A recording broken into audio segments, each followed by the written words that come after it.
Hello friends, आप सभी का स्वागत है एक बार फिर से आपके अपने यूट्यूब चैनल विलेजर्स कॉन्सेप्ट में। तो फ्रेंड्स, जैसा कि आप लोग जानते हैं कि अभी हम लोग रुक्मिणी पब्लिकेशन की तरफ से जो मॉडल प्रैक्टिस सेट वॉल्यूम 2 प्रकाशित किया गया है बिहार पुलिस कांस्टेबल लिखित एग्जाम 2023 के लिए, जिसमें कि टोटल 21,391 पद है। आज हम लोग उसका प्रैक्टिस सेट 2 जो है कवर करेंगे। इससे पहले हम लोग प्रैक्टिस सेट 1 कवर कर चुके हैं। अगर आप लोग उसका वीडियो नहीं देखें तो इस वीडियो के डिस्क्रिप्शन में उसका लिंक दिया हुआ है, वहाँ से जाके आप लोग देख सकते हैं, या फिर हमारे चैनल के प्लेलिस्ट में भी जाके आप लोग उस वीडियो को देख सकते हैं। और अगर उसका पीडीएफ चाहिए तो हमारे टेलीग्राम चैनल विलेजर्स कॉन्सेप्ट को ज्वाइन कर लीजिए। फ्री में आप लोग वहाँ से पीडीएफ डाउनलोड करके भी देख सकते हैं। तो चलिए शुरू करते हैं आज का सेशन। लेकिन उससे पहले आप लोग हमारे चैनल पर नए हैं तो इस चैनल को एक बार सब्सक्राइब जरूर कर लीजिएगा, और बगल में बेल आइकन होगा उसको प्रेस करना बिल्कुल मत भूलिएगा, ताकि कोई भी वीडियो अपलोड करें तो उसका नोटिफिकेशन आप लोगों के पास जल्द से जल्द पहुँच जाए। तो चलिए फिर शुरू करते हैं आज का सेशन, और हम लोग शुरू करते हैं टेस्ट सीरीज 2 का पहला क्वेश्चन। तो इस सिलसिले में जो सबसे पहला क्वेश्चन यहाँ पे दिया हुआ है, पहला क्वेश्चन है, निम्न में कौन विद्युत चुंबकीय तरंग नहीं है। इसका जो सही आंसर हो जाएगा वो हो जाएगा ऑप्शन नंबर सी जो दिया हुआ है, एनोड रे। एनोड रे जो है एक विद्युत चुंबकीय तरंग नहीं है। ठीक है। और ये जो एनोड रे है, यह इसका जो है पता लगाया था सबसे पहले 1886 ईस्वी में गोल्डस्टीन ने। ये भी याद रखिएगा आप लोग, कितने में, 1886 ईस्वी में। किसके द्वारा? गोल्डस्टीन के द्वारा जो है, गोल्डस्टीन के द्वारा जो है ये सबसे पहले इसका पता लगाया गया था। उसके बाद जो है हम लोग देखेंगे अब अगला question, question number 2। Question number 2 में दिया हुआ है कि यदि किसी गतिमान वस्तु पर कोई बल आरोपित नहीं है तो यह किसके कारण रुक जाएगी। इसका जो सही आंसर है वह है ऑप्शन नंबर ए, घर्षण के कारण।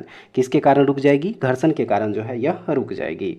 नेक्स्ट है कि निम्न में से कौन सा नियम किसी धात्विक तार में से प्रवाहित होने वाली धारा और इसके सिरों में विभवांतर के बीच संबंध बताता है। इसका जो सही आंसर हो जाएगा वो हो जाएगा ओम का नियम। क्या हो जाएगा यहाँ पे? ओम का नियम जो है इसका सही आंसर हो जाएगा। अब चलिए अगला क्वेश्चन देखेंगे, क्वेश्चन नंबर 4। क्वेश्चन नंबर 4 में दिया हुआ है कि निम्नलिखित में से क्या गुरुत्व के कारण त्वरण के मान को प्रभावित नहीं करता है। सही आंसर हो जाएगा इसका द्रव्यमान। द्रव्यमान जो है इसका सही आंसर हो जाएगा। द्रव्यमान जो है इसका सही आंसर हो जाएगा। अगला क्वेश्चन है कि नेत्र में प्रवेश करने वाले प्रकाश की मात्रा को किसके द्वारा नियंत्रित किया जाता है। इसका जो करेक्ट आंसर हो जाएगा वो हो जाएगा ऑप्शन नंबर बी, पुतली। क्या हो जाएगा? पुतली जो है इसका करेक्ट आंसर हो जाएगा। उसके बाद अब आइए हम लोग अगला क्वेश्चन देखेंगे, क्वेश्चन नंबर 6। क्वेश्चन नंबर 6 में दिया हुआ है, कह रहा है कि choose the correct verb form. और सेंटेंस यहाँ पे दिया हुआ है, I was dancing when she, उसके बाद ब्लैंक है, यहाँ पे जो है फिल करना है। इसका जो करेक्ट आंसर हो जाएगा वो हो जाएगा आपका ऑप्शन नंबर सी जो दिया हुआ है, अराइव्ड। यहाँ पे क्या हो जाएगा? अराइव्ड हो जाएगा। यहाँ पे क्या हो जाएगा? अराइव्ड हो जाएगा। ठीक है, अराइव्ड जो है इसका करेक्ट आंसर हो जाएगा। उसके बाद अगला क्वेश्चन देखेंगे, क्वेश्चन नंबर 7 में दिया हुआ है कि चूज द करेक्ट ट्रांसलेशन। दिया हुआ है, क्या आप मुझसे नाराज है। तो इसका जो ट्रांसलेट हो जाएगा वो हो जाएगा ऑप्शन नंबर ए में जो दिया हुआ है, are you angry with me. Are you angry with me जो है इसका सही आंसर हो जाएगा। अब चलिए अगला क्वेश्चन देखते हैं। क्वेश्चन नंबर 8 में दिया हुआ है, क्वेश्चन नंबर 8 में दिया हुआ है कि अश्व प्लस टाप से कौन शब्द बनेगा। इसका जो सही आंसर हो जाएगा वो हो जाएगा ऑप्शन नंबर ए जो दिया हुआ है, अश्वा। क्या बन जाएगा? अश्वा बन जाएगा। अश्व प्लस टाप से क्या बन जाएगा? अश्वा बन जाएगा। ऑप्शन नंबर ए जो है सही आंसर होगा। नेक्स्ट है, अक्षिपत पद में कौन धातु है। अक्षिपत पद में कौन धातु है? इसका जो सही आंसर है वह है ऑप्शन नंबर ए, छिप। कौन सा धातु है? छिप धातु है। नेक्स्ट है, भव किस लकार का रूप है। इसका जो सही आंसर हो जाएगा वो हो जाएगा लट लकार का। भव जो है किस लकार का रूप है? तो यह लट लकार का रूप है, याद रखिएगा। उसके बाद जो है अगला क्वेश्चन है, क्वेश्चन नंबर 11 में दिया हुआ है कि निम्न अम्लों में से कौन प्रकाशिक समावयवता नहीं प्रदर्शित करता है। करेक्ट आंसर हो जाएगा इसका मैलिक अम्ल। क्या हो जाएगा? मैलिक एसिड जो है इसका सही आंसर हो जाएगा। अगला क्वेश्चन है कि बेकेलाइट का निर्माण निम्नलिखित में से किसके बीच अभिक्रिया द्वारा किया जाता है। सही आंसर हो जाएगा इसका ऑप्शन नंबर सी, फिनॉल तथा फॉर्मल्डिहाइड। क्या हो जाएगा? फिनॉल तथा फॉर्मल्डिहाइड जो है इसका सही आंसर हो जाएगा। नेक्स्ट देखेंगे क्वेश्चन नंबर 13। क्वेश्चन नंबर 13 में दिया हुआ है कि उत्प्रेरक परिवर्तित करते हैं। उत्प्रेरक परिवर्तित करते हैं, सही आंसर हो जाएगा इसका ऑप्शन नंबर सी, अभिक्रिया की सक्रियण ऊर्जा। अभिक्रिया की सक्रियण ऊर्जा सही आंसर हो जाएगा। उत्प्रेरक जो है क्या करती है? अभिक्रिया की सक्रियण ऊर्जा जो है परिवर्तित करते हैं। उसके बाद देखेंगे अगला question, question number 14। Question number 14 में दिया हुआ है, खाली जगह है, एक एक्टिनाइड नहीं है, यानी कि इनमें से कौन जो है एक एक्टिनाइड नहीं है। इसका सही आंसर हो जाएगा टर्बियम। टर्बियम जो है यहाँ पे क्या हो जाएगा, टर्बियम हो जाएगा। टर्बियम एक एक्टिनाइड नहीं है। सही आंसर हो जाएगा इसका ऑप्शन नंबर बी। नेक्स्ट है इसका कि ऊष्माक्षेपी अभिक्रिया वह अभिक्रिया होती है जिसमें क्या होती है। तो सही आंसर है इसका ऑप्शन नंबर डी, ऊष्मा निकलती है। ऊष्माक्षेपी अभिक्रिया वह अभिक्रिया होती है जिसमें क्या होती है, ऊष्मा निकलती है। ऑप्शन नंबर डी जो है सही आंसर हो जाएगा। उसके बाद देखेंगे हम लोग अगला क्वेश्चन दिया हुआ है कि निम्नलिखित में से किस अणु की ज्यामिति त्रिकोणीय समतल है। इसका जो सही आंसर हो जाएगा वो हो जाएगा ऑप्शन नंबर ए। क्या हो जाएगा, ऑप्शन नंबर ए जो है सही आंसर हो जाएगा, BF3। उसके बाद देखेंगे अगला क्वेश्चन नंबर 17। क्वेश्चन नंबर 17 में दिया हुआ है, क्वेश्चन नंबर 17 में दिया हुआ है कि निम्न में से कौन से असंतृप्त हाइड्रोकार्बन है। असंतृप्त हाइड्रोकार्बन, तो इसका जो सही आंसर हो जाएगा वो हो जाएगा ऑप्शन नंबर सी, यानी कि 2 एवं 4। यहाँ पे 2 एवं 4 जो है ये दोनों के दोनों जो है क्या है, असंतृप्त हाइड्रोकार्बन है। और असंतृप्त हाइड्रोकार्बन की जो पहचान है वह है असंतृप्त हाइड्रोकार्बन वाले यौगिकों की श्रृंखला में क्या होती है, द्विबंध या त्रिबंध पाए जाते हैं। क्या होते हैं, द्विबंध या त्रिबंध पाए जाते हैं। याद रखिएगा क्या होता है इसमें, द्विबंध या त्रिबंध होता है असंतृप्त हाइड्रोकार्बन में। तो ऑप्शन नंबर सी जो है इसका सही आंसर हो जाएगा। उसके बाद देखेंगे अगला क्वेश्चन नंबर 18। क्वेश्चन नंबर 18 में दिया हुआ है कि कौन सी गुप्त गैस के नाम से जानी जाती है। कौन सी गुप्त गैस के नाम से जानी जाती है। सही आंसर है इसका option number D. Option number D जो है क्रिप्टन, यहाँ पे क्या हो जाएगा, सही आंसर हो जाएगा। क्रिप्टन को जो है गुप्त गैस के नाम से भी जाना जाता है। याद रखिएगा अगला क्वेश्चन है, परमाणु संख्या 56 वाला तत्व किस ब्लॉक से संबंधित है। सही आंसर हो जाएगा इसका ऑप्शन नंबर बी, यानी कि एस ब्लॉक से। परमाणु संख्या 56 वाला तत्व जो है वह किस ब्लॉक से संबंधित है, तो एस ब्लॉक से संबंधित है। अगला क्वेश्चन है कि निम्न में से किसका प्रशांतक रूप में उपयोग किया जाता है। सही आंसर हो जाएगा इसका option number D, Equanil. Equanil जो है इसका सही आंसर हो जाएगा। अब आइए देखते हैं अगला क्वेश्चन नंबर 21। क्वेश्चन नंबर 21 में दिया हुआ है कि जैव प्रौद्योगिकी द्वारा कैंसर के इलाज के लिए उत्पन्न की गई औषधि है क्या। इसका जो करेक्ट आंसर हो जाएगा वो हो जाएगा इंटरफेरॉन। क्या हो जाएगा, इंटरफेरॉन जो है इसका सही आंसर हो जाएगा। और मनुष्य में 3 तरह के इंटरफेरॉन पाए जाते हैं, ठीक है। इंटरफेरॉन जो है 3 प्रकार के मनुष्य में पाए जाते हैं। इंटरफेरॉन जो है एक अल्फा, बीटा तथा गामा, ये भी याद रखिएगा आप लोग। उसके बाद देखेंगे अगला क्वेश्चन 22 नंबर में कि बार बार कंपकंपी के साथ तेज बुखार होना किस रोग के लक्षण है। सही आंसर हो जाएगा इसका ऑप्शन नंबर ए, मलेरिया रोग के लक्षण है। बार बार कंपकंपी के साथ तेज बुखार होना किस रोग के लक्षण है, तो यह मलेरिया रोग के लक्षण है, याद रखिएगा। और यह रोग जो है प्लाज्मोडियम नामक प्रोटोजोआ के कारण होती है, ये भी याद रखिएगा आप लोग। किसके कारण, प्लाज्मोडियम नामक प्रोटोजोआ के कारण। उसके बाद देखेंगे अगला क्वेश्चन 23 नंबर में कि केकड़े किस प्रजाति के अंतर्गत आते हैं। सही आंसर हो जाएगा इसका option number C, Arthropoda. Arthropoda प्रजाति के अंतर्गत जो है केकड़े आते हैं, याद रखिएगा। ऑप्शन नंबर सी जो है सही आंसर हो जाएगा। उसके बाद अब आइए हम लोग देखेंगे अगला क्वेश्चन नंबर 24। क्वेश्चन नंबर 24 में दिया हुआ है कि XO क्रोमोसोम असामान्यतया है। इसका जो सही आंसर होगा वो हो जाएगा option number B, Turner syndrome. क्या हो जाएगा, टर्नर सिंड्रोम जो है XO क्रोमोसोम जो है असामान्यता होता है। उसके बाद अगला क्वेश्चन 25 नंबर में है कि वयस्क मानव इरिथ्रोसाइट में रहता है। वयस्क मानव इरिथ्रोसाइट्स में रहता है क्या। सही आंसर है इसका ऑप्शन नंबर बी, ना तो DNA और ना ही RNA। क्या हो जाएगा, ना तो DNA और ना ही RNA। उसके बाद अगला क्वेश्चन है क्वेश्चन नंबर 26। क्वेश्चन नंबर 26 में दिया हुआ है कि कौन सी कवक डबल रोटी यानी कि ब्रेड बनाने में प्रयोग की जाती है। सही आंसर है इसका ऑप्शन नंबर बी, यीस्ट।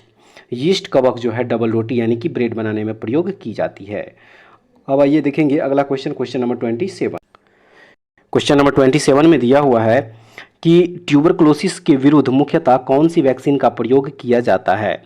तो इसका जो करेक्ट आंसर होगा वो हो जाएगा BCG। ट्यूबरकुलोसिस के विरुद्ध जो है मुख्यतः कौन सी वैक्सीन का प्रयोग किया जाता है, तो यह किया जाता है BCG टीका का प्रयोग, ठीक है। उसके बाद अगला क्वेश्चन है कि जनन नियंत्रण गोलियों के बारे में कौन सा कथन सही है। सही आंसर है इसका ऑप्शन नंबर सी जो दिया हुआ है कि इनमें एस्ट्रोजन तथा प्रोजेस्टेरॉन के व्युत्पन्नों का मिश्रण होता है। ये जो है यहाँ पे सही हो जाएगा ऑप्शन नंबर सी। नेक्स्ट देखेंगे 29 नंबर क्वेश्चन में दिया हुआ है कि निम्नलिखित में से कौन से प्राणी समुद्रों में पाए जाते हैं। सही आंसर हो जाएगा ऑप्शन नंबर बी इकाइनोडर्मेटा। इसमें से इकाइनोडर्मेटा प्राणी जो है वह समुद्रों में पाए जाते हैं। नेक्स्ट है विटामिन जो स्टेरॉयड है। सही आंसर है इसका option number D vitamin D. Vitamin D जो है क्या होते हैं, स्टेरॉयड होते हैं, याद रखिएगा। अगला क्वेश्चन है कि निम्नलिखित में से कौन सा ऊर्जा का पारंपरिक स्रोत नहीं है।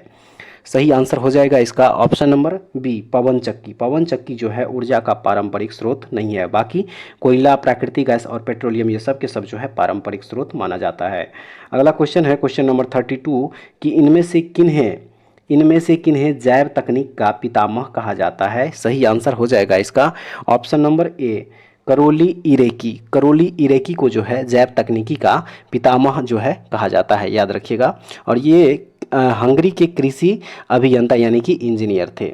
उसके बाद अगला क्वेश्चन देखेंगे क्वेश्चन नंबर 33। क्वेश्चन नंबर 33 देखिए मैथ का क्वेश्चन है और मैथ का क्वेश्चन जो है आप लोग खुद से सॉल्व कर लीजिएगा, ठीक है। इसका आंसर जो है हम लोग बता देते हैं। इसका आंसर जो हो जाएगा क्वेश्चन नंबर 33 का, वो हो जाएगा आपका ऑप्शन नंबर ए यानी कि 5/14 हो जाएगा। क्वेश्चन नंबर 34 का जो आंसर हो जाएगा वो हो जाएगा ऑप्शन नंबर ए यानी कि 21 मिनट। उसके बाद देखेंगे अगला क्वेश्चन क्वेश्चन नंबर 35। इसका जो सही आंसर हो जाएगा वो हो जाएगा आपका option number C. Option number C यानी कि 15.38 15.38 जो है इसका सही आंसर हो जाएगा। अब आइए अगला क्वेश्चन देखेंगे। क्वेश्चन नंबर 36 में दिया हुआ है कि निम्नलिखित में से कौन सा शब्द भारत में मंदिर स्थापत्य कला से संबंधित नहीं है। सही आंसर है इसका ऑप्शन नंबर बी ऊर्ध्वका। ऊर्ध्वका जो है इसका सही आंसर हो जाएगा। भारत में मंदिर स्थापत्य कला से जो है संबंधित नहीं है कौन सा शब्द, तो यह है ऊर्ध्वका, ठीक है। नेक्स्ट है ए प्रोमिस्ड लैंड। ए प्रोमिस्ड लैंड जो है किसके द्वारा लिखित एक पुस्तक है। सही आंसर हो जाएगा option number A Barack Obama. अमेरिकी पूर्व राष्ट्रपति बराक ओबामा के द्वारा जो है यह बुक लिखा गया है ए प्रोमिस्ड लैंड।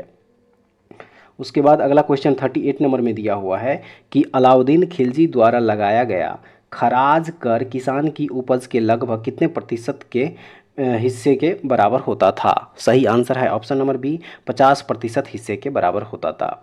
नेक्स्ट है कि द्वितीय विश्व युद्ध में अपने पक्ष में पूर्ण भारतीय सहयोग प्राप्त करने के लिए ब्रिटिश सरकार ने भारत में कौन सा मिशन शुरू किया था। सही आंसर हो जाएगा option number D Cripps mission. कौन सा मिशन, क्रिप्स मिशन जो है मिशन शुरू किया था। नेक्स्ट है क्वेश्चन नंबर 40 में दिया हुआ कि निम्नलिखित में से कौन सा लोक नृत्य एक हाथ में तलवार और दूसरे हाथ में ढाल लेकर किया जाता है। सही आंसर हो जाएगा इसका ऑप्शन नंबर सी पाइका। क्या हो जाएगा, पाइका जो है, पाइका लोक नृत्य जो है एक हाथ में तलवार और दूसरे हाथ में ढाल लेकर किया जाता है, याद रखिएगा। और यह पाइका लोक नृत्य का उद्भव जो है ओडिशा राज्य में हुआ था। कहाँ पे हुआ था, ओडिशा राज्य में हुआ था, ये भी याद रखिएगा, ओडिशा राज्य में, ठीक है।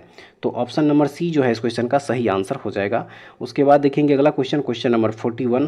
क्वेश्चन नंबर 41 जो देखिए ये भी मैथ का क्वेश्चन है, तो इसका जो सही आंसर हो जाएगा वो हो जाएगा ऑप्शन नंबर डी, ठीक है। और उसके बाद जो 42 नंबर क्वेश्चन है इसका सही आंसर हो जाएगा ऑप्शन नंबर ए। ऑप्शन नंबर ए जो है इसका सही आंसर हो जाएगा। उसके बाद देखेंगे अगला question question number 43। Question number 43 में दिया हुआ है कि भारतीय संविधान के निम्नलिखित अनुच्छेदों में से कौन सा निर्वाचन संबंधी मामलों में अदालतों के हस्तक्षेप पर रोक प्रदान करता है। सही आंसर हो जाएगा इसका ऑप्शन नंबर बी अनुच्छेद 329। अनुच्छेद 329 जो है इसका सही आंसर हो जाएगा। भारतीय संविधान के अनुच्छेद 329 जो है निर्वाचन संबंधी मामलों में अदालतों के हस्तक्षेप पर जो है रोक प्रदान करता है।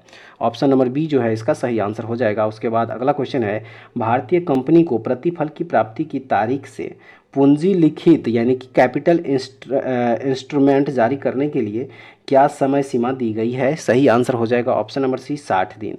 कितना दिन दिया गया है, 60 दिन दिया गया यानी कि 2 महीने। उसके बाद अगला क्वेश्चन है क्वेश्चन नंबर 45। क्वेश्चन नंबर 45 में दिया हुआ है कि भारतीय संविधान के अनुच्छेद 26 द्वारा निम्नलिखित में से कौन से अधिकार की गारंटी दी जाती है। सही आंसर है इसका धार्मिक और धर्मार्थ उद्देश्यों के लिए संस्थानों की स्थापना और रख रखाव करने का अधिकार जो है इसकी गारंटी जो है दी जाती है। उसके बाद नेक्स्ट देखेंगे क्वेश्चन नंबर 46। क्वेश्चन नंबर 46 में दिया हुआ है कि एक मंत्री के अलावा संसद के किसी भी सदस्य द्वारा पेश किए गए एक विधेयक को क्या कहा जाता है? इसका करेक्ट आंसर हो जाएगा ऑप्शन नंबर बी, निजी विधेयक। इसको क्या कहा जाएगा? निजी विधेयक कहा जाएगा। नेक्स्ट है कि राष्ट्रीय मानवाधिकार आयोग के प्रथम अध्यक्ष कौन थे? करेक्ट आंसर हो जाएगा ऑप्शन नंबर बी, न्यायमूर्ति रंगनाथ मिश्रा। न्यायमूर्ति रंगनाथ मिश्रा जो है राष्ट्रीय मानवाधिकार आयोग के प्रथम अध्यक्ष थे, याद रखिएगा। और राष्ट्रीय मानवाधिकार आयोग की स्थापना जो है वह 1993 ईस्वी में की गई थी। कब की गई थी? 1993 ईस्वी में की गई थी, ये भी याद रखिएगा। 12 अक्टूबर 1993 ईस्वी। कब? 12 अक्टूबर 1993 ईस्वी को जो है राष्ट्रीय मानवाधिकार आयोग की स्थापना करी गई थी। उसके बाद देखेंगे अगला क्वेश्चन 48 नंबर क्वेश्चन में दिया हुआ है कि उस बिंदु को क्या कहा जाता है जहां भूकंप के दौरान ऊर्जा का निष्कासन होता है? सही आंसर हो जाएगा इसका अवकेंद्र। क्या कहा जाता है? अवकेंद्र कहा जाता है। उस बिंदु को अवकेंद्र कहा जाता है जहां भूकंप के दौरान क्या होता है? ऊर्जा का निष्कासन होता है। अब आइए अगला क्वेश्चन देखते हैं। अगला क्वेश्चन दिया हुआ है कि भारतीय वन सेवा को तीसरी अखिल भारतीय सेवा के रूप में किस वर्ष में स्थापित किया गया था? सही आंसर हो जाएगा इसका 1966 ईस्वी में स्थापित किया गया था। कब किया गया था? 1966 ईस्वी में। उसके बाद अगला क्वेश्चन देखेंगे, क्वेश्चन नंबर 50 में दिया हुआ है कि मौलिक कर्तव्यों को भारतीय संविधान में निम्नलिखित किस संवैधानिक संशोधन अधिनियम के हिस्से के रूप में जोड़ा गया है? सही आंसर है इसका 42वां संविधान संशोधन। 42वां संवैधानिक संशोधन जो है इसका सही आंसर हो जाएगा, जो कि 1976 ईस्वी में हुआ था। नेक्स्ट है कि जिला योजना समिति की संरचना निम्न में से किसके द्वारा निर्धारित की जाती है? तो यह निर्धारित की जाती है राज्य विधायिका के द्वारा। किसके द्वारा? राज्य विधायिका के द्वारा जो है जिला योजना समिति की संरचना जो है राज्य विधायिका के द्वारा जो है निर्धारित की जाती है, याद रखिएगा। उसके बाद अगला क्वेश्चन देखेंगे। अगला क्वेश्चन दिया हुआ है कि 1925 से पहले बिना किसी नोटिस के किसी कानूनी भू संपत्ति के वास्तविक खरीदार को सामान्यतः किस रूप में जाना जाता था? इसका जो सही आंसर हो जाएगा वो हो जाएगा option number B, equities darling. क्या हो जाएगा इसका आंसर? इक्विटीज डार्लिंग जो है इसका सही आंसर हो जाएगा।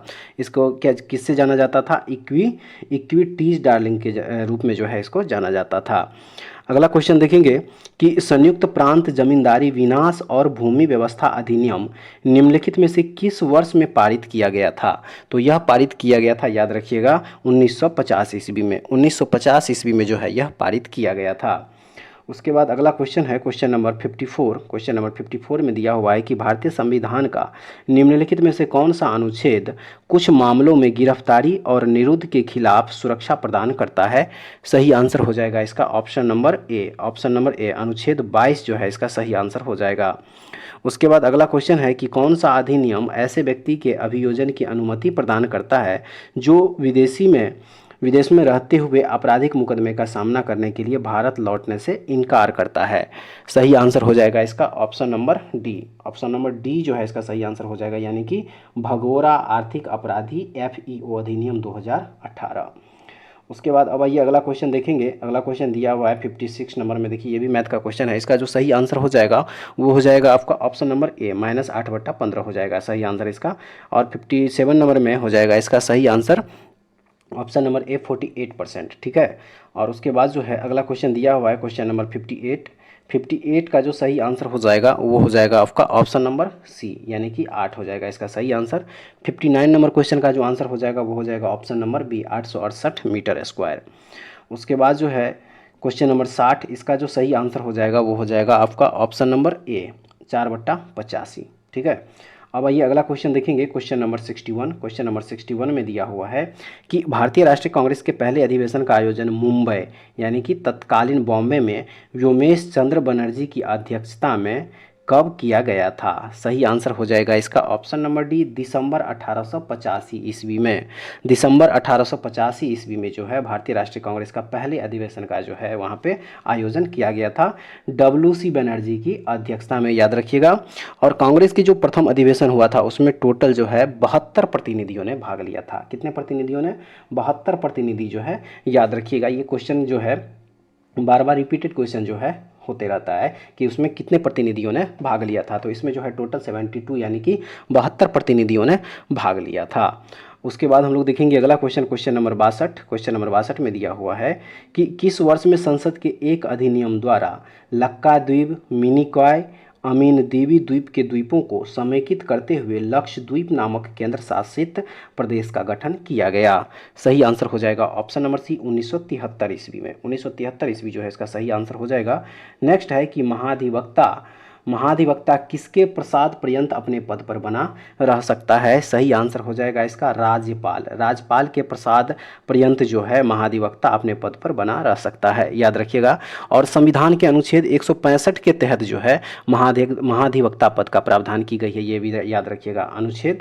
अनुच्छेद जो है यहाँ पे क्या हो जाएगा, अनुच्छेद 165 के तहत जो है महाधिवक्ता जो है का पद जो है प्रावधान किया गया है संविधान के अनुच्छेद में। उसके बाद जो है अगला क्वेश्चन देखेंगे, क्वेश्चन नंबर 64 नंबर क्वेश्चन में दिया हुआ है कि तमिलनाडु, आंध्र प्रदेश और केरल में पाई जाने वाली किस प्रकार की मिट्टी काजू जैसी फसलों के लिए सबसे उपयुक्त है? सही आंसर हो जाएगा इसका लाल लेटराइट मिट्टी। क्या हो जाएगा? लाल लेटराइट मिट्टी जो है इसका सही आंसर हो जाएगा। उसके बाद अगला क्वेश्चन है कि एशियन गेम्स में भारत ने पहली बार फुटबॉल का स्वर्ण पदक किस वर्ष जीता था? सही आंसर हो जाएगा इसका 1951 ईस्वी में। 1991 ईस्वी में जो है भारत ने पहली बार फुटबॉल का स्वर्ण पदक जीता था, याद रखिएगा। और एशियाई खेल का प्रारंभ जो है यह हुआ था 4 मार्च 1951 को नई दिल्ली में ही, ठीक है, ये भी याद रखिएगा आप लोग। उसके बाद अगला क्वेश्चन देखेंगे, क्वेश्चन नंबर 66 में दिया हुआ है कि विक्रमशिला विश्वविद्यालयों के संस्थापक निम्नलिखित में से कौन थे? सही आंसर है इसका धर्मपाल जो है विक्रमशिला विश्वविद्यालय के संस्थापक जो है यह माने जाते हैं। और पाल वंश का सबसे जो महान शासक था वह धर्मपाल ही था, ये भी याद रखिएगा आप लोग। उसके बाद अब आइए हम लोग देखेंगे अगला क्वेश्चन नंबर 67 में दिया हुआ है कि राष्ट्रीय नमक सत्याग्रह स्मारक कहाँ स्थित है?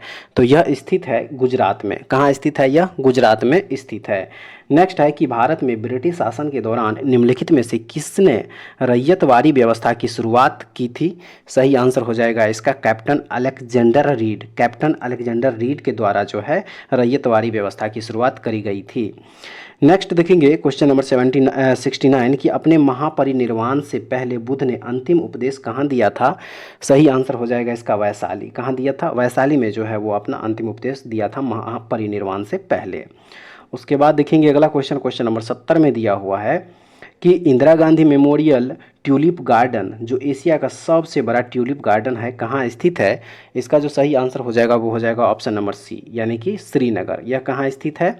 Indira Gandhi memorial tulip garden, तो यह श्रीनगर में स्थित है, याद रखिएगा।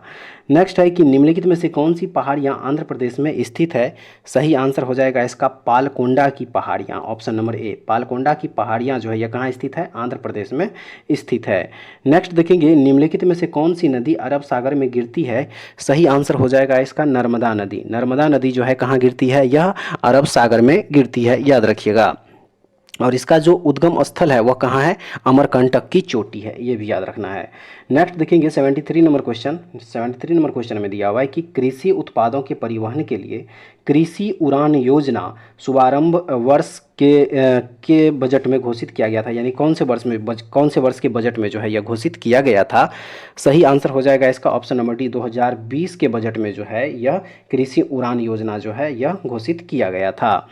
नेक्स्ट देखेंगे पंडित सारंगदेव कृत संगीत रत्नाकार भारतीय शास्त्रीय संगत से संबंधित ग्रंथ है, इसे किस शताब्दी में लिखा गया था? सही आंसर हो जाएगा इसका ऑप्शन नंबर डी, 13वीं शताब्दी में। कब लिखा गया था? यह 13वीं शताब्दी में जो है यह लिखा गया था।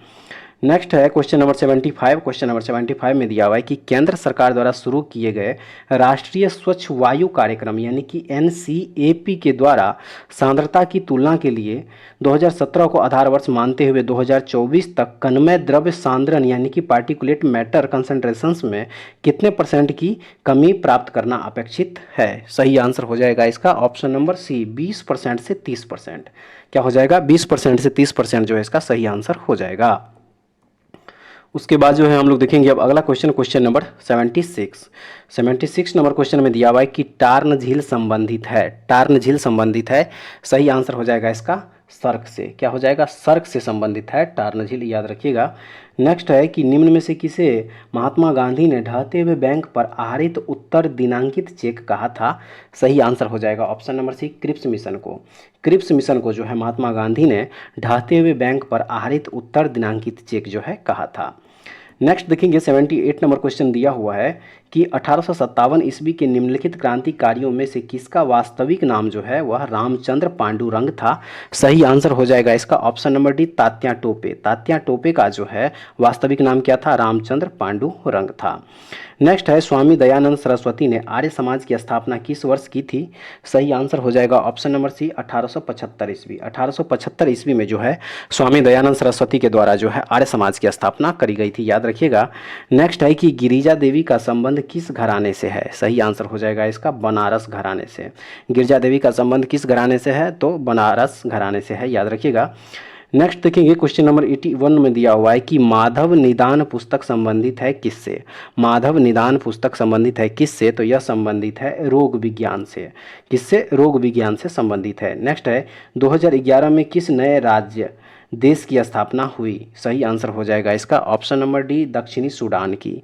दक्षिणी सूडान की जो है वर्ष 2011 में जो है इसकी स्थापना हुई थी। उसके बाद अगला क्वेश्चन देखेंगे क्वेश्चन नंबर 83। क्वेश्चन नंबर 83 में दिया हुआ है कि वर्ष 2023 में इसरो द्वारा चंद्रमा पर अपना तीसरा मिशन चंद्रयान-3 किस रॉकेट से लॉन्च किया गया? सही आंसर हो जाएगा इसका LVM-3M4। किस रॉकेट के द्वारा जो है यह लॉन्च किया गया था? तो LVM-3M4 रॉकेट के द्वारा जो है यह लॉन्च किया गया था, याद रखिएगा। और चंद्रयान-3 को जो है श्रीहरिकोटा के सतीश धवन अंतरिक्ष केंद्र से लॉन्च किया गया था। और इसमें जो याद रखने वाली फैक्ट है वह है कि चंद्रयान-3 के जो लैंडर है उसका नाम क्या है? ये भी क्वेश्चन जो है एग्जाम्स में पूछा जा सकता है। इसके लैंडर का नाम क्या है?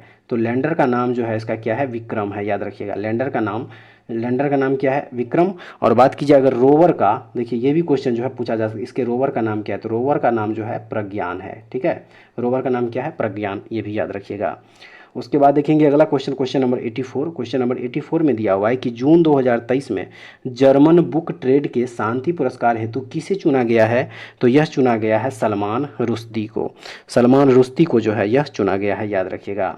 उसके बाद अगला क्वेश्चन 85 नंबर है कि वर्ष 2024 में क्वाड शिखर सम्मेलन की मेजबानी कौन सा देश करेगा? सही आंसर हो जाएगा option number A, Bharat. Quad शिखर सम्मेलन की मेजबानी 2024 में किस देश के द्वारा किया जाएगा? तो यह किया जाएगा भारत के द्वारा। और क्वाड की जो स्थापना हुई थी वह हुई थी 2017 में औपचारिक रूप से, ये भी याद रखिएगा। 2017 इसमें औपचारिक रूप से जो है इसकी स्थापना हुई थी। और इसकी जो सदस्य देश है वह है भारत, अमेरिका, जापान और ऑस्ट्रेलिया। ये चारों के चारों देश जो है इस क्वाड के सदस्य हैं, ये भी याद रखिएगा। उसके बाद देखेंगे अगला क्वेश्चन। अगला क्वेश्चन दिया हुआ है क्वेश्चन नंबर 86 कि अमृत भारत स्टेशन योजना यानी कि ABSS का शुभारंभ कितने रेलवे स्टेशनों के पुनर्जीवन के साथ किया गया?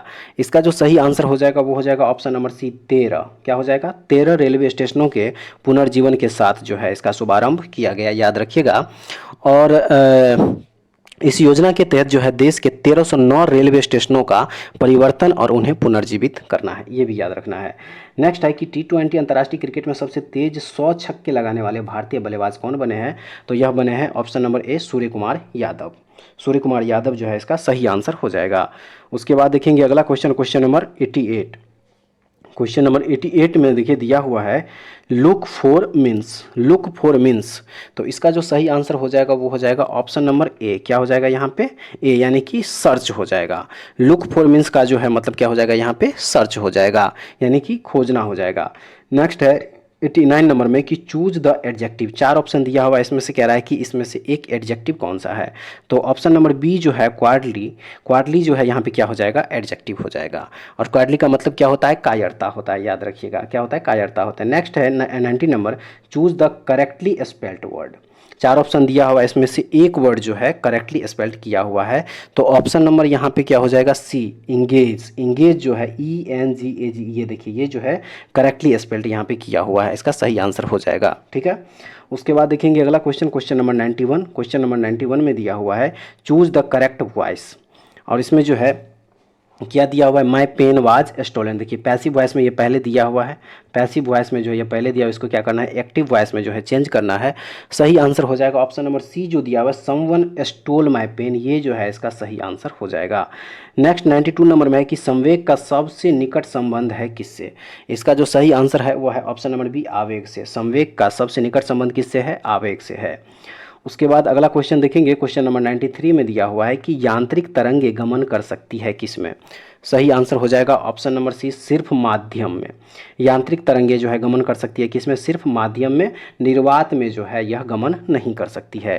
नेक्स्ट है कि वे वस्तुएं जो अपना स्वयं का प्रकाश उत्पन्न नहीं करती है कहलाती है क्या।